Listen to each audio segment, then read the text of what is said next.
Evolution is a term to define only one organism, and that's the self. The self is the universe, the self is the Alpha and Omega, God and infinity. And that's the only thing that evolves, because we are all part of the self.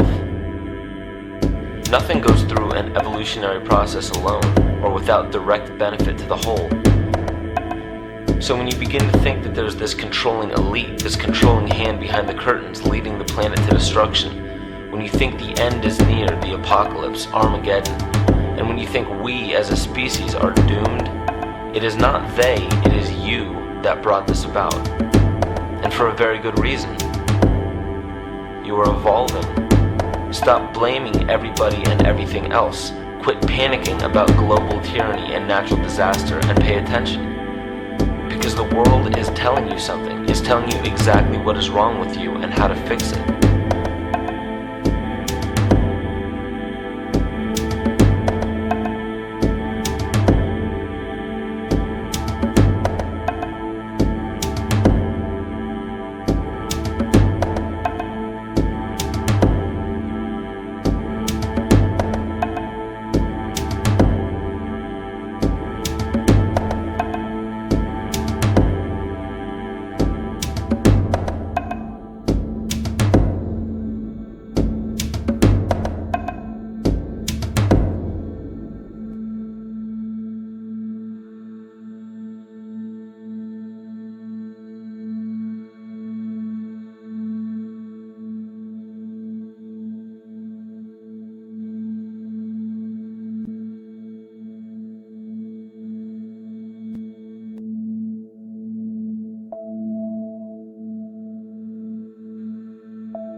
The Earth is believed to have formed 4.6 billion years ago.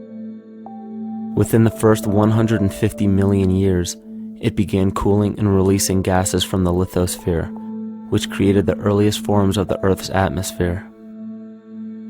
Prior to the creation of this atmosphere, the sun's ultraviolet radiation made for uninhabitable conditions. But as the Earth cooled further, water condensed in the atmosphere and oxygen accumulated, making way for organic compounds. This spawned single-celled organisms and then plant life. And down through time, the evolutionary chain continued. And then we arrive at a species that does not seem to fit as well as the rest. Homo sapiens' gestation period of 9 months mimics the 3.8 billion year evolution of all life on Earth.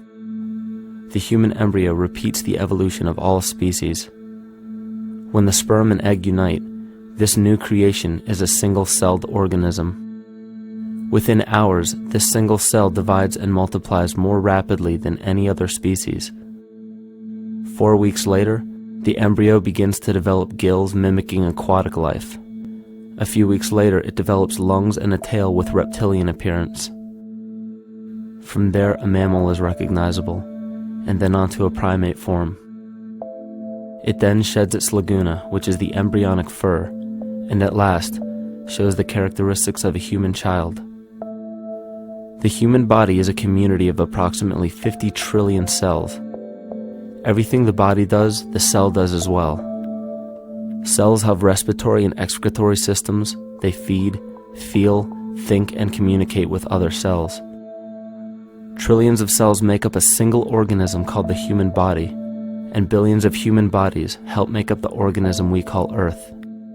The Earth has more similarities with the human anatomy than you may think. Earth has its own electromagnetic generation, just like the human body. Research has found that a direct current of electricity flows through perineural cells found around every nerve in the body. These pathways are called energy meridians and have been used in the practice of acupuncture for at least 2,000 years. Dating even farther back is the notion of dragon paths or ley lines in which many megalithic structures and stone monuments were erected, marking the energy meridians of the Earth. These energy meridians are generated by the resonant frequencies of the Earth, called the Schumann waves. Each planetary body has its own resonant frequencies and is determined by the circumference and diameter as well as the speed of orbit and rotation. The Earth's resonant frequency starts at 7.83 Hz and ends with the 7th harmonic at 43.2 Hz, correlating with the 7 chakras. Ultimately, the greatest discovery of our Earth is its consciousness. A visible attribute of consciousness is an energetic field that governs the shaping of organisms. Morphogenesis is a scientific term to explain this very shaping of tissues, organs, and entire organisms. Consciousness is the creative force of the entire universe.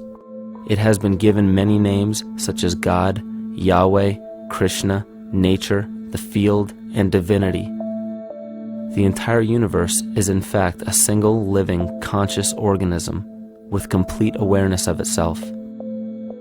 The reason why it may seem difficult to comprehend this is because our understanding is typically limited by our language. When we hear the term conscious organism, we tend to anthropomorphize its definition. By giving it human qualities, we mistakenly look past what an organism truly is in the first place. The definition of an organism is any living thing capable of response to stimuli, reproduction, growth and development, and maintenance of homeostasis as a stable whole. Our universe does all of these things. The consciousness of our universe is responsible for the form and purpose that all matter assumes. The Earth's resonant frequencies are a result of its form. These frequencies are responsible for biological rhythms, such as menstrual and circadian cycles, as well as behavioral and emotional patterns. The frequencies are then picked up by the flora and fauna, which are biological instruments that respond to the wave patterns. The wave patterns resonate in the cranial structure of our head and converge in the center of our brain, which is where we find the pineal gland. The pineal gland is believed in many cultures to be the spiritual third eye responsible for intuition. Descartes called it the seat of the soul where mind and body meet. Each individual cell in our body receives an electromagnetic impulse from our central nervous system. They receive the very same impulse that was disseminated to every biological instrument from the earth. An explanation of our conscious universe has been attempted by religion, science, and philosophy. The neglect of biological nature from any organism causes illness. A divorce from nature, exile from Eden, confounding of tongues, they are all symptoms not of a biblical God or deity, but the true self. The greatest and only threat to ourselves is a loss of self, the death of our divinity. As we barrel through history with oceans of information, yet barely a drop of wisdom, we have to understand how we lost ourself.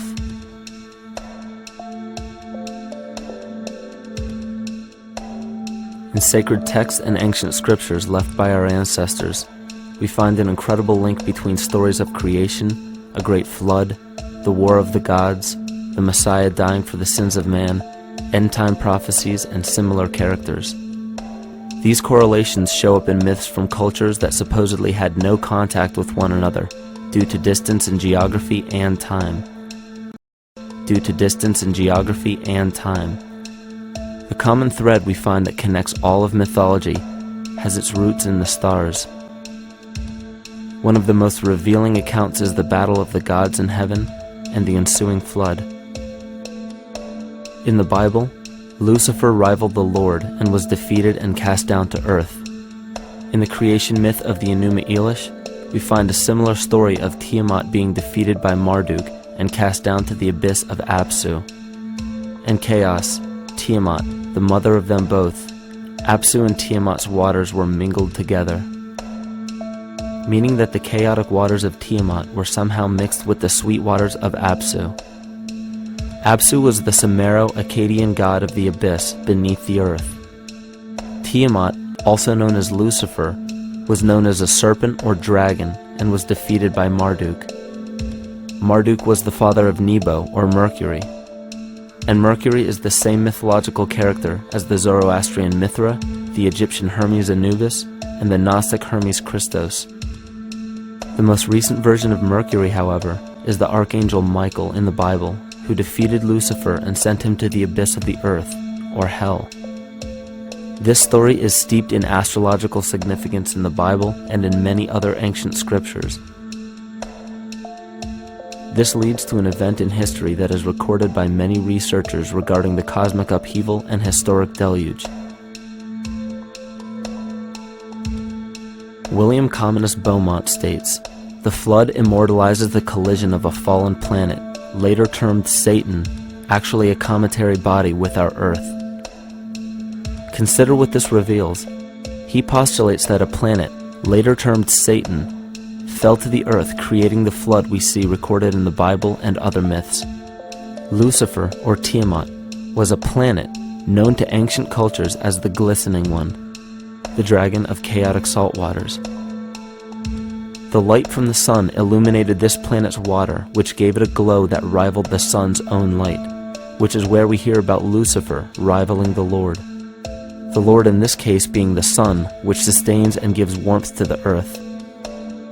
The planet Tiamat, or Lucifer, was destroyed by a cataclysmic event that hurled the watery planet to the abyss of the earth. In the book of Enoch, it reveals, "And behold, a star fell from heaven, and when it fell to earth, I saw how the earth was swallowed up in a great abyss." The myth of the Ute Indians states, "The sun was shivered into 1,000 fragments, which fell to earth, causing a general conflagration. Then Tawats fled before the destruction he had wrought. And as he fled, the burning earth consumed his feet, legs, body, hands, and arms, until at last, swollen with heat, the eyes of the god burst and tears gushed forth in a flood which spread over the earth, extinguishing the fire."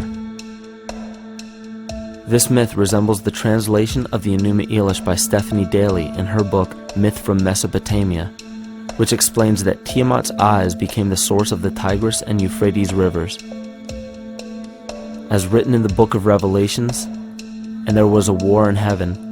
Michael and his angels fought against the dragon, and the dragon and his angels fought back. The great dragon was hurled down, that ancient serpent called the devil, or Satan, who leads the whole world astray. He was hurled to the earth." The Roman mythology of Ovid gives the story of Phaeton, which happens to be another name given to the watery planet Lucifer, or Tiamat. This story reveals that Phaeton was a child of the sun and wished to become the sun for a day. Phaeton attempted this feat, and eventually Jove, who is also known as Marduk, destroyed Phaeton, sending him crashing to the earth in flames and put out by a tremendous flood of water from a river unseen before. The common theme we notice here is that of a saltwater planet, the great dragon, Lucifer, Tiamat, or Phaeton, was defeated and fell to the earth, and now dwells in the abyss known as hell, giving us the outline of the story of Lucifer rising up against the Lord and being defeated and banished to rule the underworld.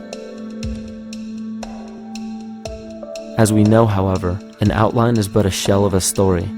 The inner meaning, the spirit of the myth, comes with a deeper understanding of the essence of each planet, not just the physical planet, but the conscious core, because we know now that the proportions and velocity of a planet gives them their own characteristic frequencies, which govern biological and behavioral patterns. These planets reflect the archetypal psychology of man. In ancient times, probably the most important field of research was the study of the heavens. Galactic bodies and their movement through the sky were known to be symbolic of the inner faculties within human consciousness. Within all organisms, outdated science has only explained the physical world measured by our five senses. Only in esoteric religions, mysticism, and quantum fields of science are we to find any attempt at explaining where thoughts and emotions fit into the sense-perceptible world. We also understand now that humanity is a community of cells within the organism of the Earth. The Earth, therefore, is a higher organism that shapes our form and function. This higher organism and all other planetary bodies are governed by consciousness, just as we individual humans are. Therefore, the Newtonian belief that galactic bodies are nothing more than lifeless forms floating in space is tantamount to claiming that we humans are nothing more than a composite of elements in motion. We know that this is untrue because we feel, we think, and furthermore we see the result of our consciousness creating what we call life. Plato wrote, "This world is indeed a living being, endowed with a soul and intelligence, a single visible living entity containing all other living entities, which by their nature are all related." Furthermore, the cosmos is a single living creature which contains all living creatures within it. And in an article out of the Sufi journal, the author writes, "The world is a living spiritual being." This was understood by the ancient philosophers and the alchemists who referred to the spiritual essence of the world as the anima mundi, the soul of the world. In scriptures, we hear of the claim that angels guide the inner soulful actions of people, or that the gods wield influence over man. Most ancient spiritual and scientific teachings held the belief that the hierarchies of the gods, angels, archangels, archai, all the way down to the cherubim and the seraphim, are the hierarchies within the human psyche. In this way, we must understand that when the whole of ancient myths and sacred scriptures speak of spiritual influence from a higher being, they were speaking of archetypal forces that are inherent within us, not an influence from an external source. This is where we begin to see the relevance of astrology as an ancient form of science that resurfaced in the 19th and 20th centuries under the name of psychology. Friedrich Nietzsche even stated, "As long as you still experience the stars as something above you, you still lack a viewpoint of knowledge." This is astropsychology and maps the inner faculties of the psyche. In pre-Christian times, there were schools known today as the mystery schools or the mystery religions. The messages encoded in the scriptures and ancient archaeology came from adepts of spiritual science. The intent was to teach the initiates the deeper meaning of these myths. What became later termed as Lucifer, Satan, or the devil was representative of the ego which rivals the Lord, the representative of the self. The true self is the epicenter of a person's entire being. It is the total sum of everything that we are. The false ego, on the other hand, is the idea and concept we create about ourselves in the course of our lives, which typically excludes any qualities we don't wish to accept about ourselves. However, humanity has been endowed with the freedom to choose either to obey the true self or to give in to the temptation of the vanity and materialism of the false ego.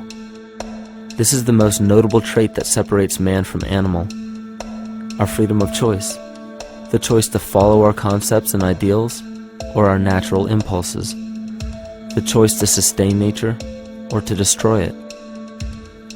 This freedom of choice weighs on the fate of the entire organism that we call humanity. Cancer begins with a group of cells within a community that fail to communicate with the conscious signal of the organism. Those cells begin to grow out of control and spread to other areas of the organism. This very disease is evident in our world today. The cancer upon our earth is the domination of our false ego and our divorce from nature. Collectively, among every human, the cancer upon our earth is the domination of our false ego and our divorce from nature. Collectively, among every human, vanity leads to segregation and competition. Competition leads to fear and greed.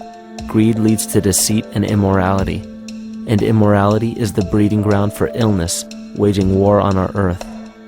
Every act of hatred and destructiveness in our world begins with self-hate and self-destructiveness. And it all begins with a breakdown in communication.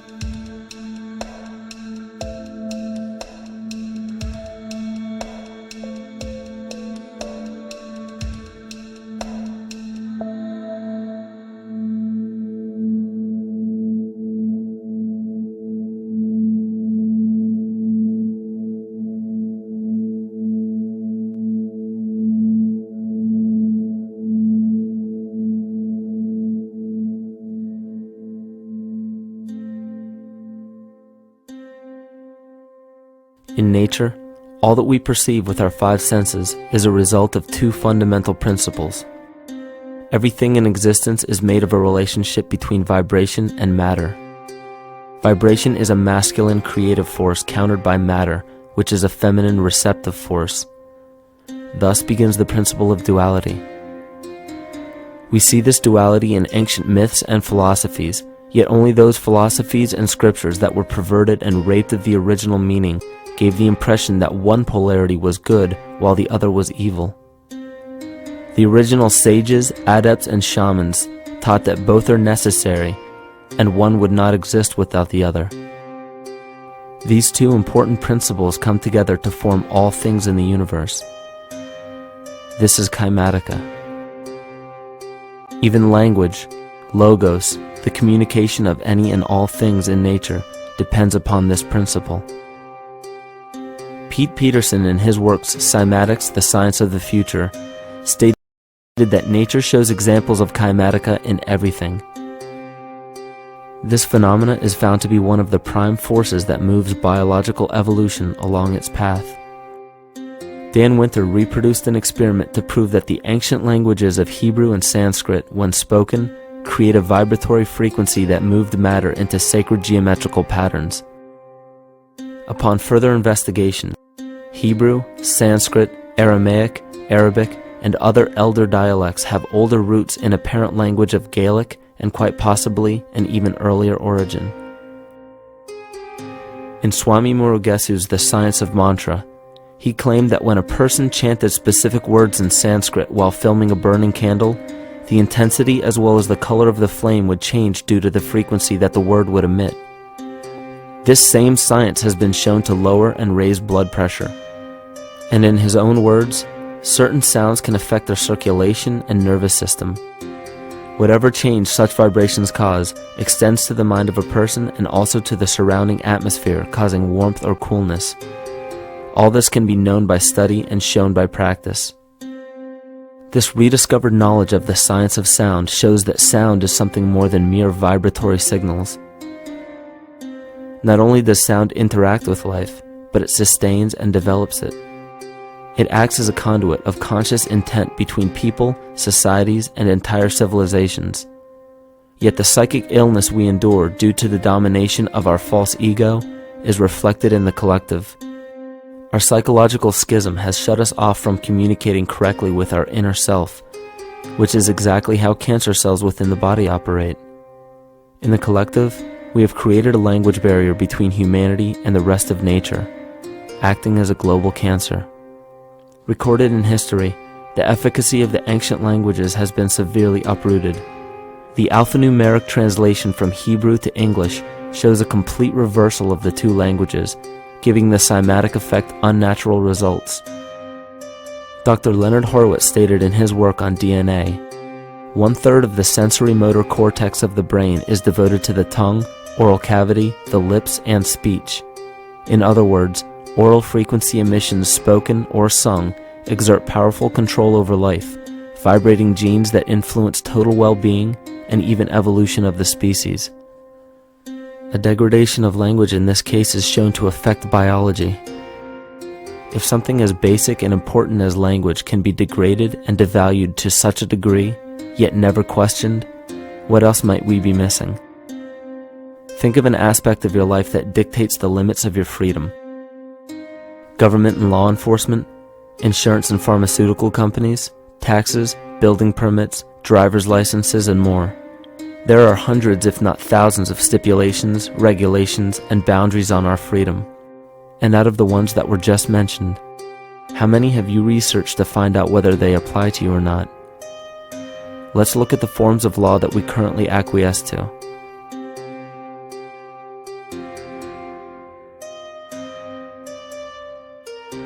A common misconception among people is that any rule or regulation that governs them falls under one category: law. But there are many other forms of law that people abide by without realizing that they simply do not apply to them. Another misconception is that a nation's constitution gives us our rights. A constitution does nothing more than list the rights that we already have.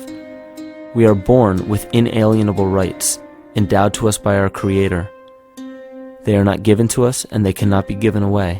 The most a person can do with a right is choose whether to exercise it or not. Maritime admiralty law is what's known as the law of the water. It is superseded by civil law and only applies to those who willingly contract themselves into it. The definition of admiralty law is a body of private international law governing the relationships between private entities which operate vessels on the oceans.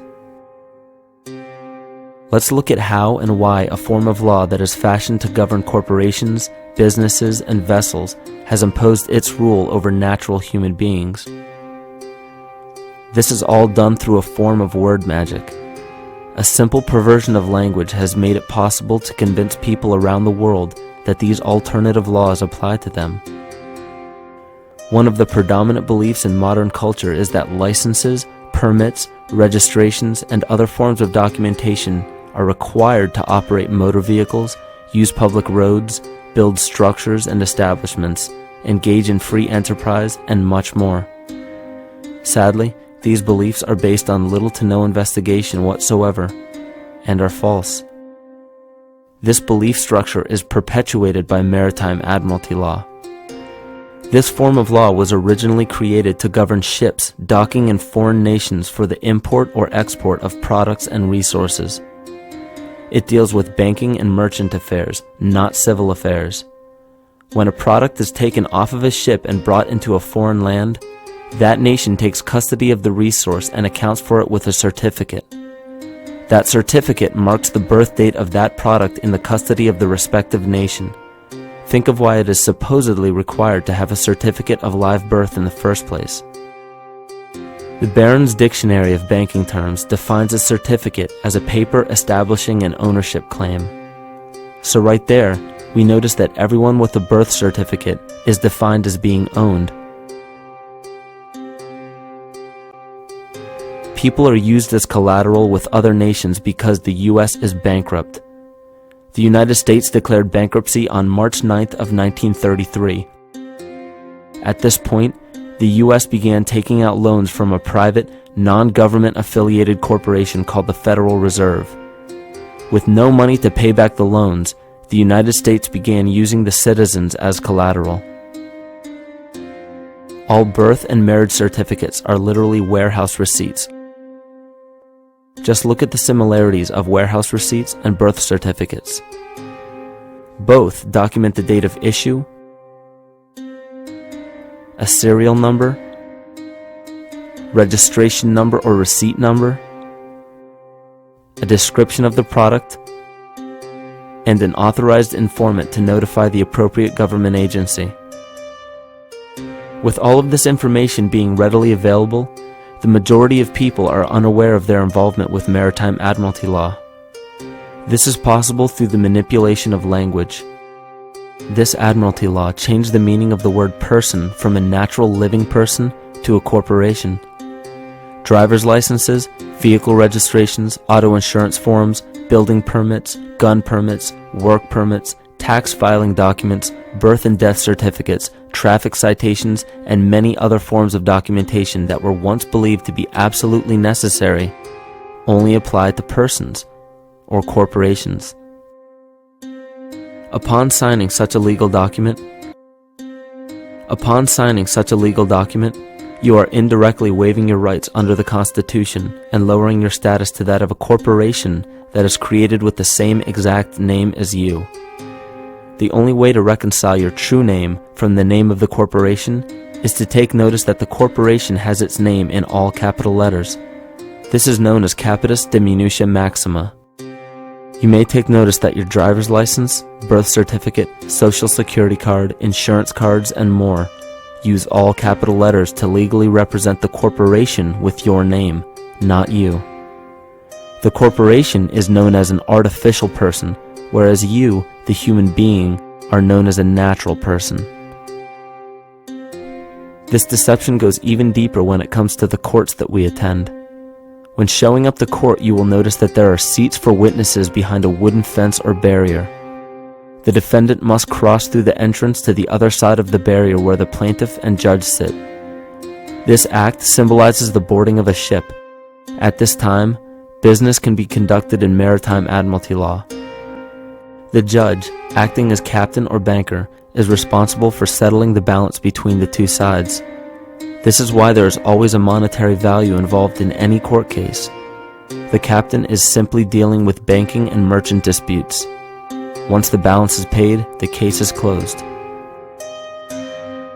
To turn the court case away from admiralty law where your rights are not protected, you must avoid agreeing to represent the artificial person. This is done by stating that you are the natural person. You don't have a first or last name because those imply corporate title. In a court case, you may state that the court takes judicial notice of your honor's oath of office.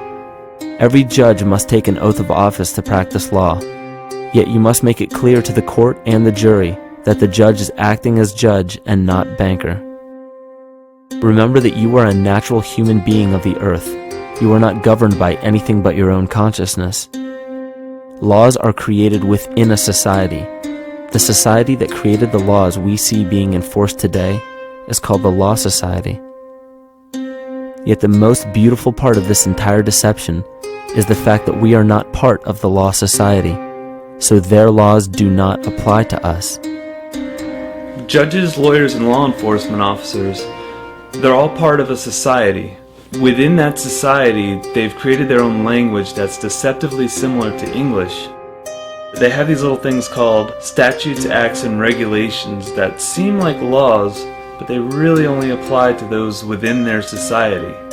So that basically means all the traffic violations, minimum age requirements, and everything except for damage to another person or their property doesn't really apply to the natural person. Laws only apply to those within the Law Society.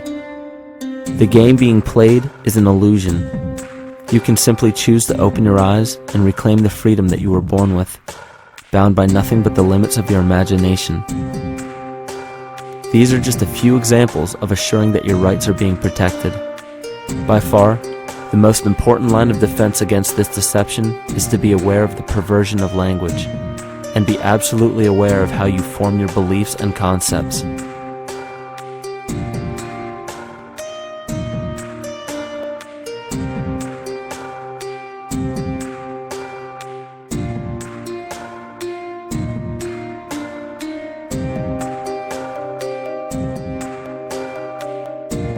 In all forms of the perversion of language, there is a mirror reflection of this in the microcosm of the psyche.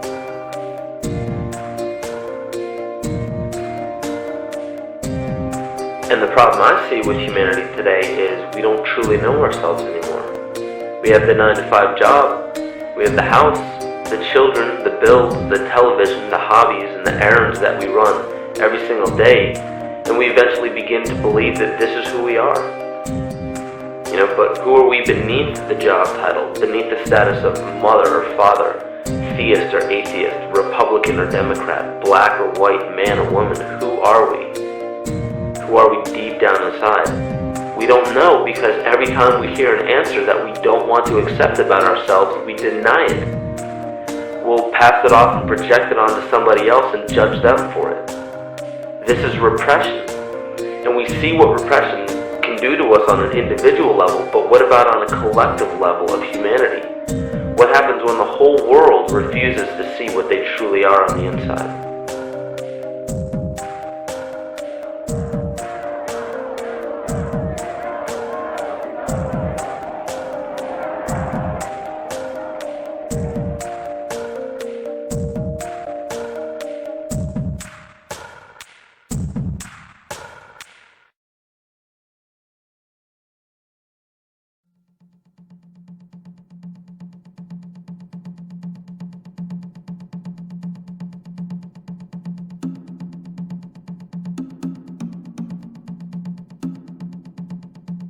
Carl Jung discovered that there is a collective unconscious connected to all humans, meaning that the whole of humanity shares a single mind with one another.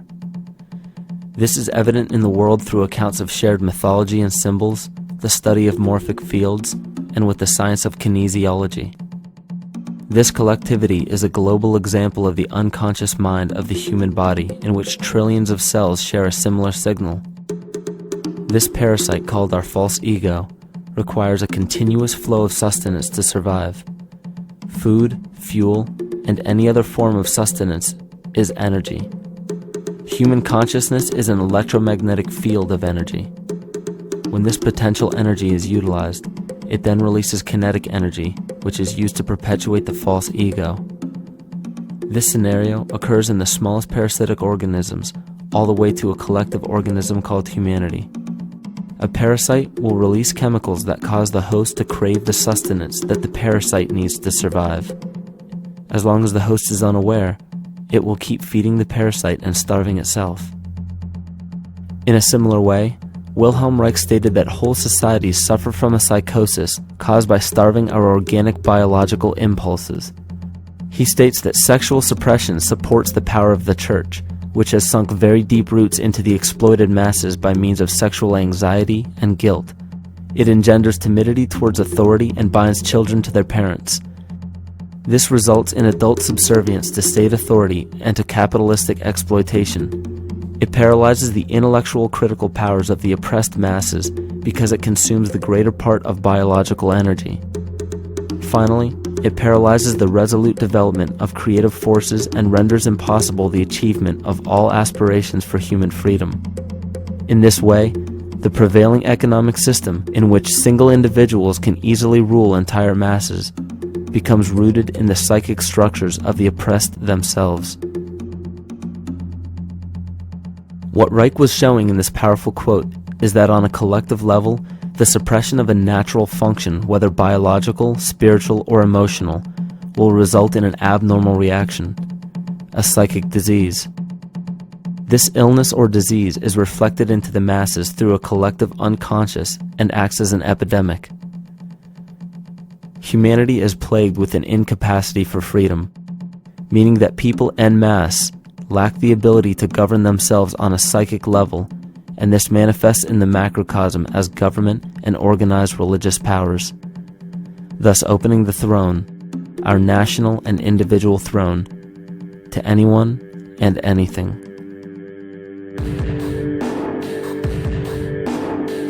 Enter the infamous rulers of the earth, the patriarchs of civilization, political, social, economic, and spiritual dictatorship, psychic tyranny. This simple illness within our psyche, this lack of responsibility and neglect of basic human freedom, has made way for every tyrant that has ever held rule over people on this planet.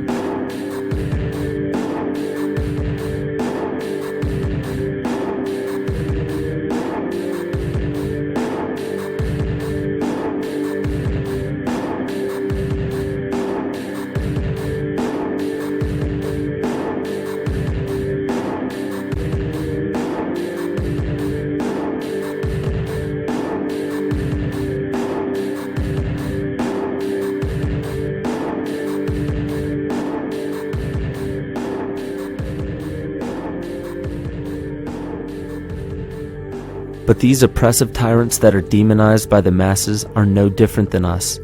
In fact, they are one with us.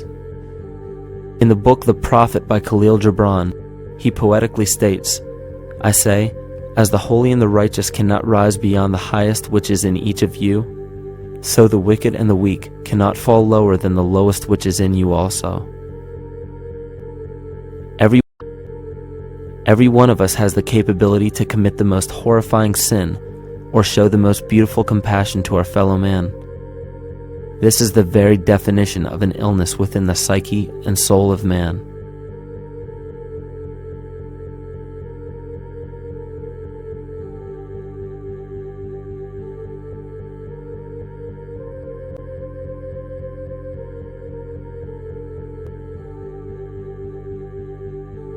Think of any position of power that you believe to be above you. Royal families, government leaders, the United Nations, financial organizations, corporate monopolies, and media juggernauts. These are all facets of our false ego. They are the physical advent of our own sickness. They require our conscious participation, our conscious energy to survive. Because without our cooperation, without supplying them with the sustenance of complicity, they starve. Their very nature depends on our desire to be ruled. And a typical symptom of the illness among humanity today is our continuous denial of our illness. Repression. We consistently repress those qualities we choose not to accept about ourselves. This is why it is so difficult to see the false ego and its multiple manifestations for what they truly are.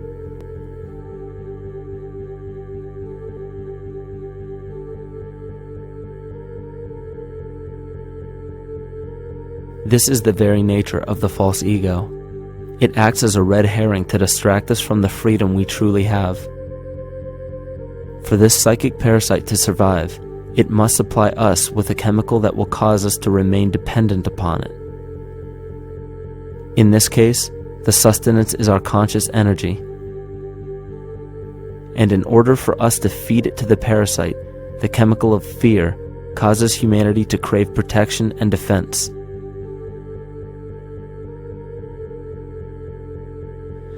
The functions of the body to survive can be broken down to two basic functions for any organism to survive. You have to be able to grow, maintain yourself, take care of your biology, but you also must be able to protect yourself, so that if you're just growing and you can't protect yourself, you'll become food for something else. So the survival involves a balance between growth and protection.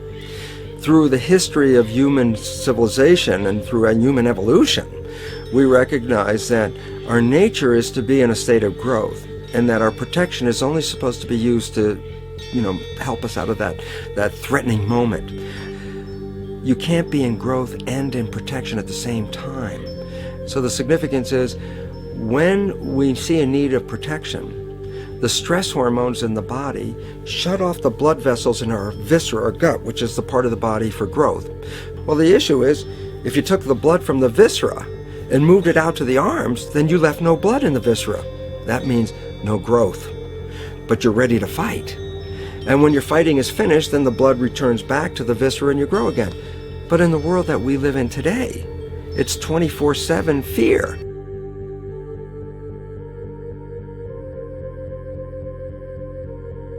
So we have a continuous dripping of that stress hormone into the body. It's just dripping all the time, getting us ready to run or fight or flight at any moment at the drop of a hat. We're ready to go because we're on guard. Well, the problem is, what does that mean about your allocation of energy? And it says, we're spending most of our energy in protection. You cannot survive if you're in protection all the time.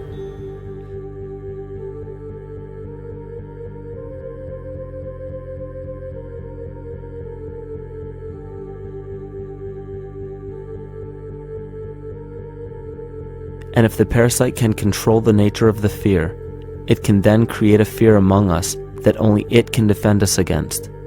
A recent physical manifestation of this comes from Zbigniew Brzezinski, former Secretary of State who also supported President Barack Obama.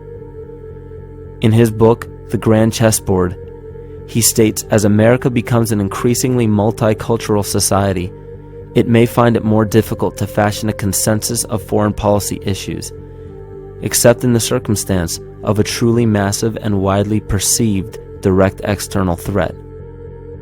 Even the Reichsfuhrer of the Nazi Party, Hermann Göring, sums up this game of supply and demand perfectly when he stated, "The people can always be brought to the bidding of the leaders." That is easy. All you have to do is tell them they are being attacked and denounce the peacemakers for lack of patriotism and exposing the country to danger. It works the same in any country. It also works the same in every individual psyche. Just remember that the false ego has only one desire: to become greater and more powerful than the true self. This illness causes us to believe that we are separate from nature. This is why we see such a rise in the dependency of technology. This is why we see such little stewardship for the earth and the environment. And this is why we see bigotry, racism, sexism, and every other form of discrimination possible that leads to crime, violence, wars, and eventually, the global destruction of the organism.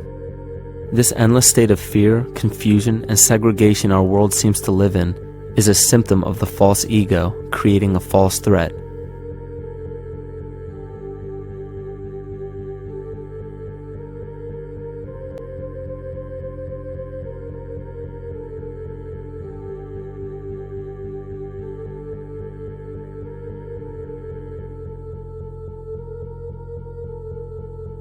many of the United States presidents have blood relations with each other. The Bush lineage has blood ties to a great number of former presidents. George Washington, Millard Fillmore, Franklin Pierce, Abraham Lincoln, Ulysses Grant, Rutherford Hayes, James Garfield, Grover Cleveland, Teddy Roosevelt, William Taft, Calvin Coolidge, Herbert Hoover, Franklin Roosevelt, Richard Nixon, and Gerald Ford. Michael Tsarion points out in his work that Bush is closely related to every European monarch on and off the throne, and has kinship with every member of Britain's royal family. Bush's family tree can be documented as far back as the early 15th century. He has a direct descent from Henry III and from Henry VIII's sister Mary Tudor. He is also descended from Charles II of England. And we also find that George W. Bush is a direct descendant of Godfrey de Bouillon. Godfrey was the first king of Jerusalem after he recaptured it from the Saracens, which was the name for the Islamic faith during the Middle Ages. It is interesting to note that the current occupation of the United States in the Middle East was re-established by the same family, George Bush Sr. in 1991, and again by George Bush Jr. in 2003. George Bush Jr. is then found to be a cousin to both opposing candidates of his 2 terms in office, Al Gore and John Kerry. Democratic President Barack Obama also has blood ties with George W. Bush, as well as Gerald Ford, Lyndon Johnson, Harry Truman, James Madison, and the British Prime Minister Sir Winston Churchill. On the opposing side of the 2008 presidential ballot, John McCain is descended from Robert the Bruce, King William I of Scotland, and also Godfrey de Bouillon. Probably one of the most interesting facets of the bloodline relations is the fact that the whole British royal family has descent from the Muslim prophet Muhammad through the Arab kings of Seville. This bloodline was passed through the kings of Portugal, Castile, and eventually down to King Edward IV. And this is a very, very different story from what you hear the media pumping out every day, being this idea of lineal superiority. It's completely debunked according to the foremost authority of aristocratic lineage, Burke's peerage. And this just goes to show that there's the true story, and then there's the manufactured illusion, the front that's given to the public.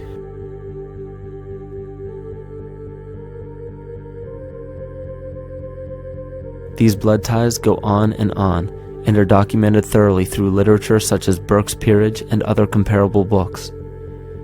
The point of all of this is that we find not just the same people, but the same intent within the people who have held high positions of monarchy, dynasty, aristocracy, and democracy in the past and present, and they are all related by a physical and symbolic link. This bloodline carries the symbol of our illness.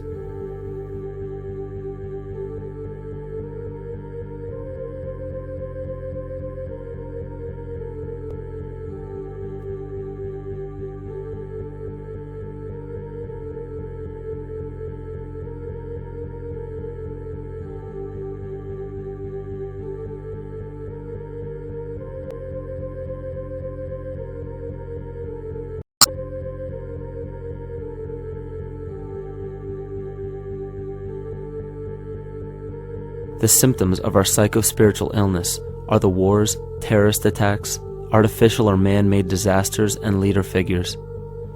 As long as the people remain oblivious to their inner drives and inner nature, they will always fail to recognize why these events take place and why these figures rise to such powerful positions.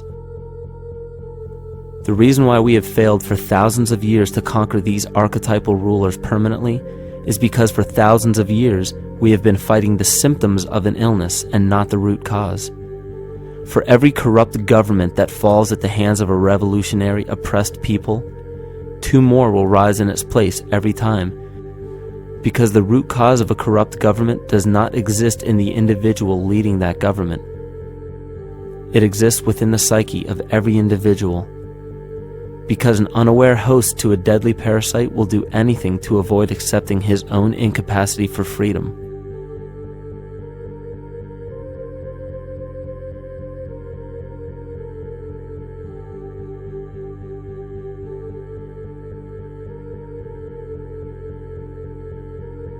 We are so bereft of sanity in this world that those few who simply stop projecting onto others and begin facing their own demons are seen as neurotic. An article written in the 1950s states that studies showed that individuals who had been isolated from their familiar social and cultural environment became neurotic. This shows that when those individuals had no object to identify their darker emotions with, they began to see these things in themselves, that which they refused to recognize before, and were unaware of why they appeared and how to cope. Facing our true inner self is virtually unknown in our world today.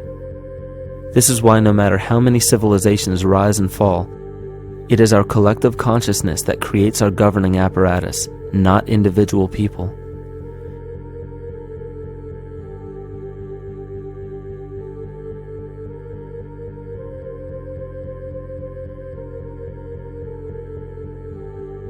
And after countless attempts, you would imagine that people would realize that a physical retaliation may not be the solution. Yet here we are, thousands of years later, with technology that can clone DNA, vehicles that can break the sound barrier and probe the depths of space, and science that can overcome almost any sickness. Yet we still fail to take notice to the importance of thoughts and consciousness. This is the very definition of insanity. And every single one of us is responsible for this psychic epidemic because we're killing the messenger and paying no attention to the message.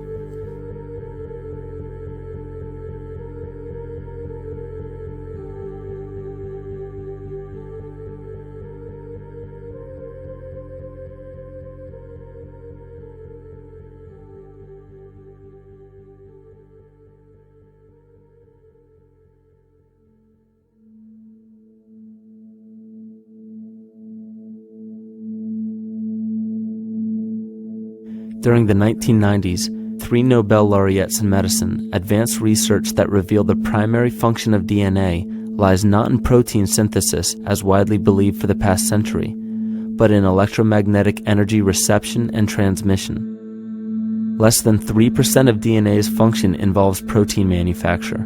More than 90% functions in the realm of bioacoustic and bioelectric signaling. So why is it important to know that DNA functions in bioelectric signaling? HeartMath Institute has discovered the heart and brain maintain a continuous two-way dialogue, each influencing the other's functioning. Although it is not well known, the heart sends far more information to the brain than the brain sends to the heart, and the signals the heart sends to the brain can influence perception, emotional processing, and higher cognitive functions. The heart also generates the strongest rhythmic electromagnetic field in the body, and this actually can be measured in the brainwaves of people around us. We are quite literally an electromagnetic expression of our highest cognitive function. The behavior of electromagnetism is evident throughout the world as dualism. All matter contains a negative and positive charge, which means organisms are built upon this foundation. The natural homeostasis of any organism is a balance of both polarities. Furthermore, research on emotional energetics shows that the heart's field is a carrier of emotional information and a mediator of bioelectromagnetic communication within and outside the body. Research shows our heart's field changes distinctly as we experience different emotions. It is registered in people's brains around us and apparently is capable of affecting cells, water, and DNA studied in vitro. Fear. The chemical supplied by a collective parasite creates a distinct bioelectric signal given off by the host. This signal is disseminated to the organisms within our community and will grow outward through the entire organism unless it is counterbalanced by an opposing force. Dr. Fritz Alan Popp discovered that the cells in our body communicate through biophotons, which are tiny particles of light that are single units of an electromagnetic field. This communication system within our body also exists between people in what's known as morphic resonance. This was known by the shamans, sages, and adepts of antiquity. These teachings were commonplace in prehistoric cultures. It wasn't by sheer chance that artistic expression and rituals were the cornerstone of every ancient civilization. Art was used as a personal method to exercise the shadow content of the psyche and introduce it to the conscious mind. This was very literally viewed as psychic therapy. Ritual was based around astrological dates.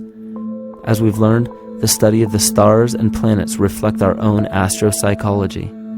The shamans would perform rituals on astrological dates that would correlate with a circadian rhythm or a psychological cycle. These rituals kept the human participants aware of their inner self and prevented the repression of psychological content. As long as people were facing their inner demons and accepting them as their own, they were not collectively projecting them into the physical world. If you bring forth what is within you, what you bring forth will save you. If you do not bring forth what is within you, what you do not bring forth will destroy you. The progeny of our psychological disease began growing rapidly after a series of catastrophes forced the collective into a somatic state of fight or flight. This lowered the immunity of the population by introducing a state of immense stress. Our body becomes more susceptible to illness under stress. In this manner, humanity fell ill when entire bodies of land were swallowed up by the floodwaters. This uprooted many tribes, chiefdoms, and civilizations from their homes, and their ritual practices that were used as a conduit for psychic wellness were put on hold in order to survive the catastrophe and seek new homes. The shamans were spread to many new areas of the world. This information has been suppressed. We are made to believe that advanced civilizations such as ancient Egypt and the Mayans of Mesoamerica came about with no prior rudimentary remnants or evidence of evolving intellectual artifacts to bring them to their peak. We are meant to believe that their incredible knowledge of mathematics, astrology, agriculture, economy, polity, and architecture came out of nowhere. This leads many researchers today to the understanding that the origins of these civilizations have been suppressed.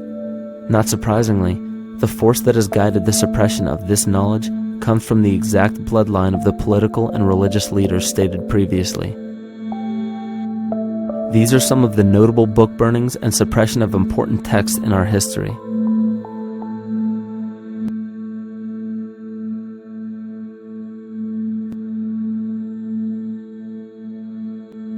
Yet after all of this suppression, there are still remnants of the dispersion of elder civilizations in nearly every country. There is tremendous evidence of ancient cultures visiting North America long before the conventional belief of European colonization. Barry Fell states in his book America BC, there are ancient inscriptions now being reported from nearly all parts of the United States, Canada, and Latin America, written in various European and Mediterranean languages in alphabets that date from 2,500 years ago. William Commonus Beaumont wrote, "The Toltec and Maya civilizations never originated on American soil, but appeared there full-blown, with a well-defined art and system of hieroglyphic writing which possesses affinities with Egyptian. It is found that there are thousands of prehistoric sites across New England and several other northern states showing inscriptions, carvings, and mounds created by Druidic mariners as far back as 800 BC. To suppress this information further, it was not only imperative for the bloodline to burn the documented texts containing true historical information, but to wipe out the cultures that derived from these ancient shamans. The most devastating genocide ever endured was and still is the annihilation of shamanic tribes. We've lost our traditional roots and don't know about ritual. The dragon dances and the ghost dances of the Native American Indians, what do you think that was all about? All the shamans of the world, when they do their rituals, they're doing that. Their work, harmonically through dances, is to strengthen the immune system of the earth. But they've been all murdered. So that was why in the 17th century, exactly the same period I'm talking about, there was an all-out agenda that when you come across indigenous people, you annihilate them. Columbus was sent on his expedition along with agents of the crown to disrupt the lives of the natives and seize mineral resources. He visited every island in the Caribbean, depleting the gold and taking as many slaves of the native Taino tribe as possible. 5 million natives were murdered within 3 years, according to Leah Trabeck. Within 15 years, the Arawak tribe of 250,000 was completely wiped out. The population of the United States prior to European contact was greater than 12 million. 4 centuries later, the count was reduced by 95% to 237,000. From 1494 to 1508, over 3 million people had perished from war, slavery, and the mines. Who in future generations will believe this? I myself, writing this as a knowledgeable eyewitness, can hardly believe it. My eyes have seen these acts so foreign to human nature, and now I tremble as I write.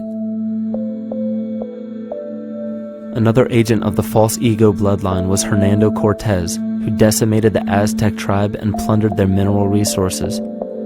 This again was the case through Cortez's second cousin, Francisco Pizarro, who conquered the Incan Empire in Peru. These atrocities are seen throughout Africa, New Zealand, New Guinea, East Timor, and are still seen today in Canada. This was a deliberate attempt to bury any surviving remnants of the ancient world and our true history. It is a naive mistake, however, to categorize and blame everything and everyone involved with politics or religion for this suppression of knowledge.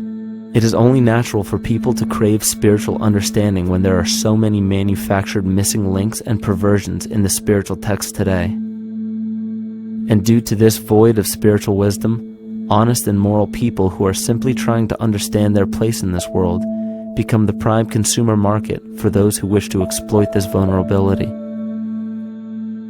To have enough power to run our own lives, basically. If we look at the New Age movement, for instance, which is another kind of trap in all of this, where people might end up, actually. They're looking for something so bad that they're taking all these things that are handed to us or to them. But it's not really based on any real understanding. It's still kind of coming from a religious type of perspective. People are genuinely seeking something new. They're genuinely seeking a new type of spirituality, or to better themselves, or to change something. But this is being hijacked. And what they actually do is that they lead you into another type of group mentality or new age religion, whatever it is. And people still are not able to kind of really break free from that and follow their own journey or their own path, which I think is very important in all of this.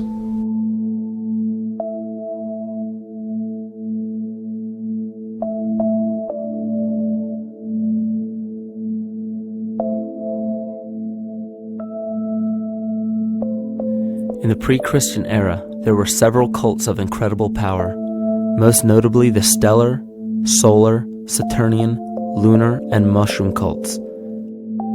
It is simple to see that worshippers of the lunar goddess comprised of the lunar cult.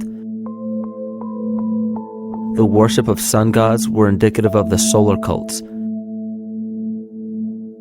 The Saturnian cult, which consisted of Phoenicians and Canaanites, worshipped El or Eli.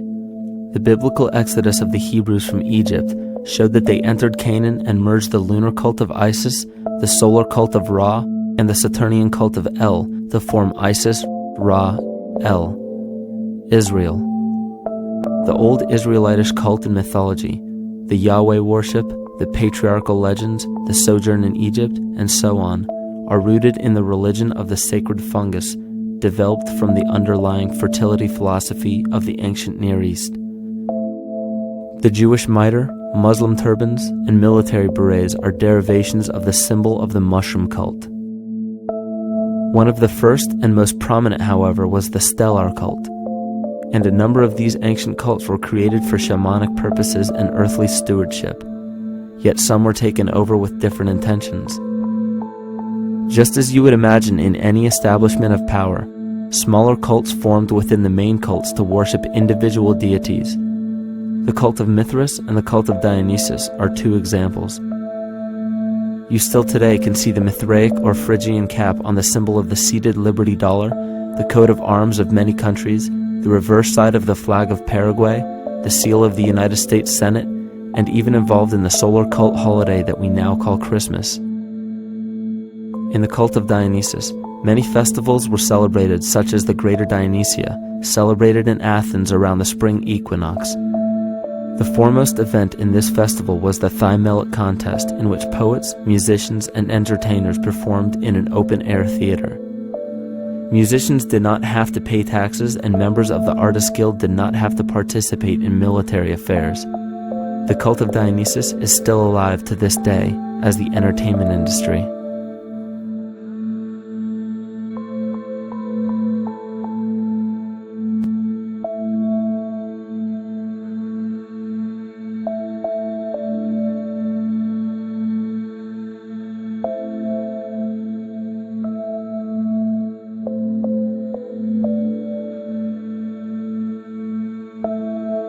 These cults still exist in many important positions of power throughout the entire civilized world. Yet the most important function of these groups is to manufacture the consent and complicity of the people. The conscious mind is the creative mind. It's the one that has your personal identity into it. It does the real thinking.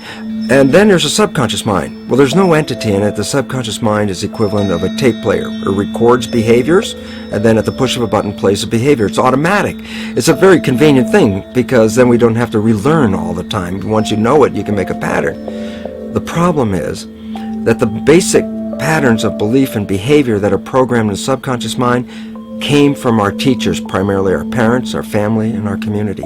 So most people don't even understand how easily we're influenced by our environment. Every person that we encounter, every single situation that we're faced with, every little word that's said on television may not seem too influential to our conscious minds, but your unconscious is designed specifically to let every environmental signal influence you without your awareness. So the question is, are we leading conscious or unconscious lives? And now neuroscience has told us in the unfolding of our lives, only 5% of our life is controlled by our conscious mind, and 95% of the time controlled by the subconscious with programs from other people that were installed in there. And the problem is, it means when those programs are playing, we don't see them. And the skeptics will sit there and say, consciousness, archetypes, astrology? No. We create things with our hands, not our minds. Archetypes aren't physical. They can't influence me. But when you think of the fact that we're only conscious of this small little fraction of our behavior, what we don't realize is that entire countries, entire civilizations that think they're free and independent, but are unconsciously too afraid to be free and independent, they will beg to be governed. And if they can't do it themselves, who do you think will consciously or unconsciously take that responsibility? It usually ends up being that strong, masculine, animus archetypal figure. When we think we're in danger, we're not looking for our mother to nurture us. We want our father to protect us. And right on cue with the age of fear, this age of catastrophe, the age of this parasite, we see masculine domination. And one of the primary conduits for giving our responsibility and our conscious energy away is money. We surely don't want to admit that our dependency on money is flawed, because that would imply that the fault is our own. And God forbid we take responsibility for our lives, so we blame the money. This is the cornerstone of the entire illusion being built around us by the false ego. Money is said to be the root of all evil, yet it cannot be evil because money is only a symbol. Symbols carry only the faith and spirit of the observer. This means that the symbol of paper money, yet it cannot be evil because money is only a symbol. Symbols carry only the faith and spirit of the observer. This means that the symbol of paper money evokes and surfaces the evil intentions and inherent flaw of our false ego. Money only exists because we agree to accept it as valuable. And to further illustrate our incapacity for freedom, we've given the control of our faith-based money to a private corporation instead of the federal government. There is no law stating that we have to use Federal Reserve notes as currency. We choose to because we fear the alternative: independence.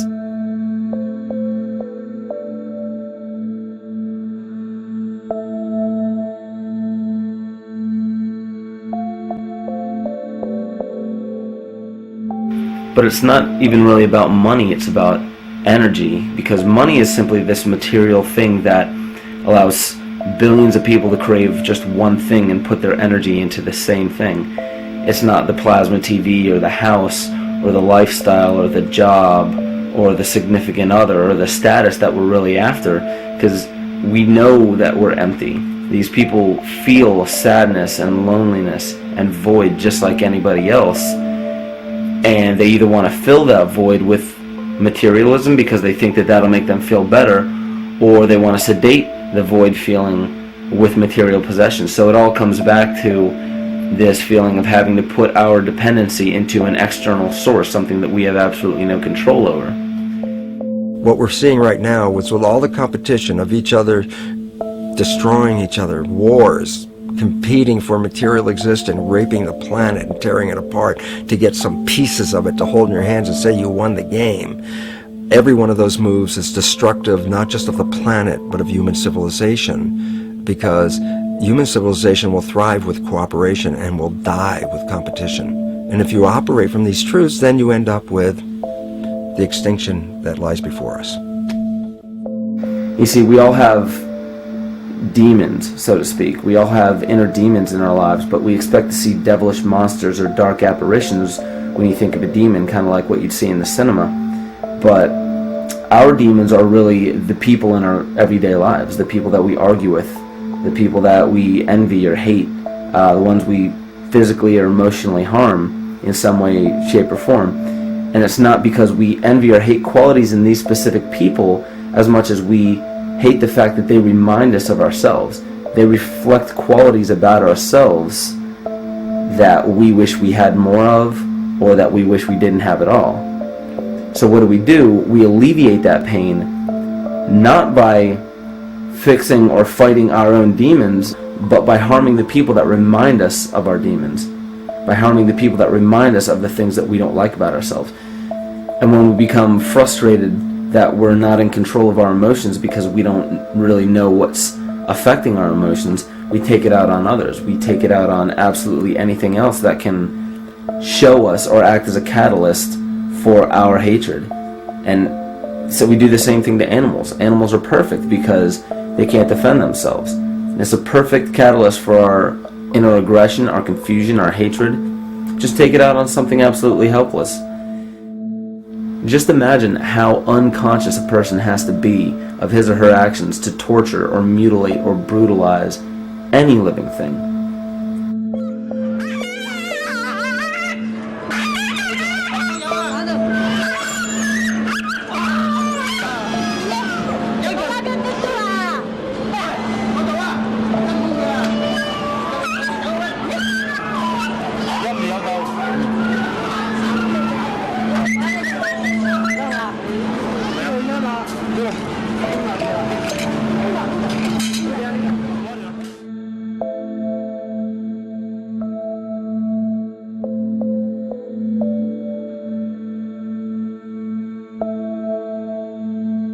His goat's down, and he'll be here, and we can. Ouch! Ooh, he bit you. Look at his tail. Is it calming with your kids, maybe? He's a big guy. That's a real. Think of the lack of compassion you must have towards life in general to be able to feel no semblance of sympathy towards entire populations, let alone just individuals or individual animals, entire populations of a species that are bred specifically for the purpose of commodity. But I'll tell you what's even more dangerous is not so much the people carrying out this cruelty, because that's already been established. That form of hatred and cruelty has already been established and it's already known. What I'm really worried about is the people who are against inhumanity, the people who are against animal cruelty and feel self-righteous enough to think that it's justified to inflict harm or even wish harm on these people. Because those are the people who take unconscious cruel behavior to a whole new level of conscious cruel behavior that's perfectly acceptable in their minds, because they feel that it's their job to bring other people to justice, like they're an authority figure of some sort. Those are the people who will have a much harder time figuring out why they harbor so much inner hatred and resentment. They don't seem to realize that it's just another form of this same exact hatred. So to keep from facing our inner demons consistently, what do? When we begin to realize, hey, wait a minute, maybe it's not alright to inflict harm on any other living thing, then the ego has to come up with a more esoteric form of cruelty to trick us into displaying the same form of self-hatred, the same indignant attitude, but just in another way and towards another group of people. But the emptiness will always find a way back in, and people will always start to feel restless again, no matter how many times they transfer blame to yet another person or yet another group. We need chaos in our lives. We crave destruction. We beg for catastrophe. Because if we don't have these things to act as a form of exorcism or a catalyst for us, we start to notice these things in ourselves, and that's what we don't want. You see, we can deal with wars. We can deal with terrorism. We can deal with stock market collapse and economic collapse. We can deal with these things. But once we start to notice this chaos within ourselves, that's what we're really afraid of. We'll take 1,000,000 September 11ths over one moment of true insight towards our self-hate.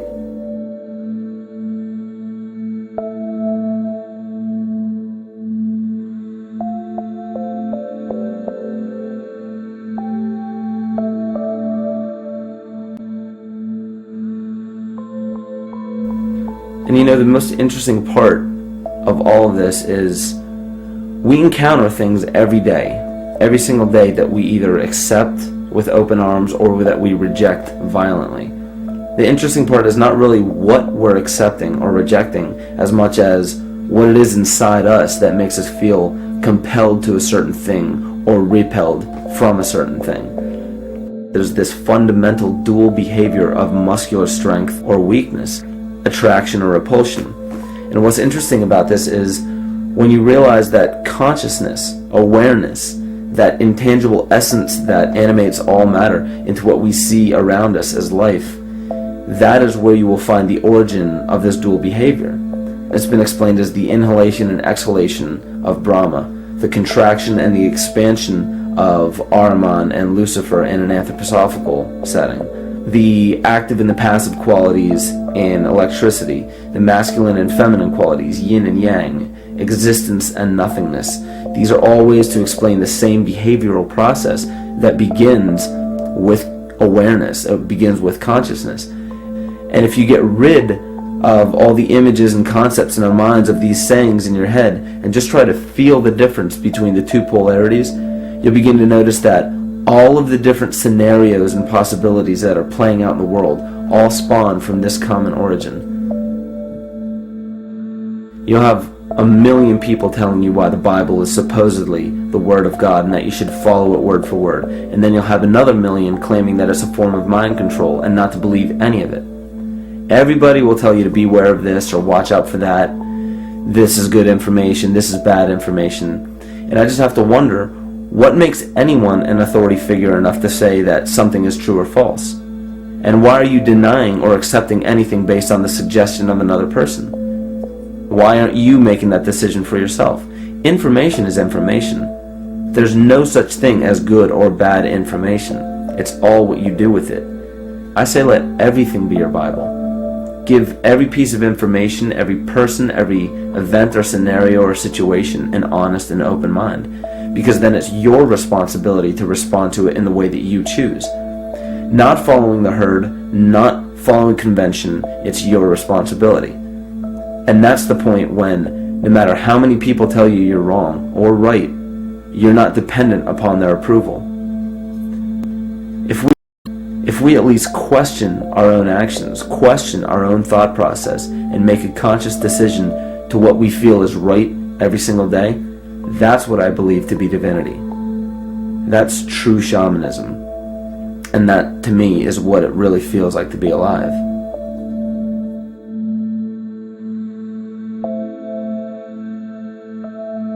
In this conscious, living universe, there are no laws of nature, just habits. There is nothing external to the universe to enforce a law upon it. The illusion of a fixed law of nature is only the result of there being no need for that habit to be broken. When habits need to be broken to ensure the survival of the organism, we see this event in nature and call it evolution. The collective mind shapes our evolution. And a great example of this is the experiment done by John Cairns in 1988. His team put lactose-intolerant cells in an environment with only lactose for food. Under a law of nature, every one of these lactose-intolerant cells would have died. But surprisingly, they all survived. Every one of them understood the problem that they were facing and replaced the defective lactase enzyme with a functioning one to utilize lactose for food. If a cell has the ability to decide how and when to evolve because it's facing extinction, then anything can. The existing beliefs are that a human body is a biochemical machine controlled by genes, and therefore the behavior, emotions, and character of our biology, our health, our lives, are controlled by genes which we don't control. So this is what we taught people. You're a victim. Genes control your life. You didn't pick them. You can't change them. The genes you end up with program what's going to happen. My experiments on stem cells, which I started in 1967, I'd isolate one stem cell, put it in a petri dish, and then it would divide every 10 hours. So I took all the cells, split them up into 3 groups, and then just put them in 3 petri dishes. And then I changed the growth medium, the constituents of the environment, in each of the 3 dishes. In one dish, the cells form bone. The second dish, they form muscle. And a third dish, they form fat cells. What controlled the fate of a cell? And the first thing you have to say is, well, wait, they were all genetically identical when they were put in a dish. So obviously the genes didn't control it because they all had the same genes. What was different was the environment. And all of a sudden in my career, it said, oh my gosh, here I am teaching genes control life, and the cells are telling me genes respond to life. And since you can control the response, you can control your life. It's how you read the environment, how your mind perceives the environment. And if you understand this, then you could lead yourself to the most wonderful expression on this planet, to be fully alive and fully healthy, just how you respond to the world.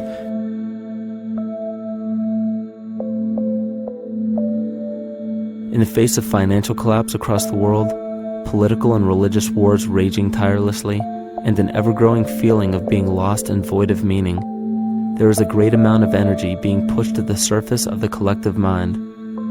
Evolution does not come about gradually. It happens in spurts and fits, and comes about due to a tremendous need for the organism to survive. We are now at a point in history where we will choose. We will choose to become sovereign or remain dependent, to face our true self or continue fighting a ghost, to become well or allow this disease to grow, to live or to die. The choice is yours.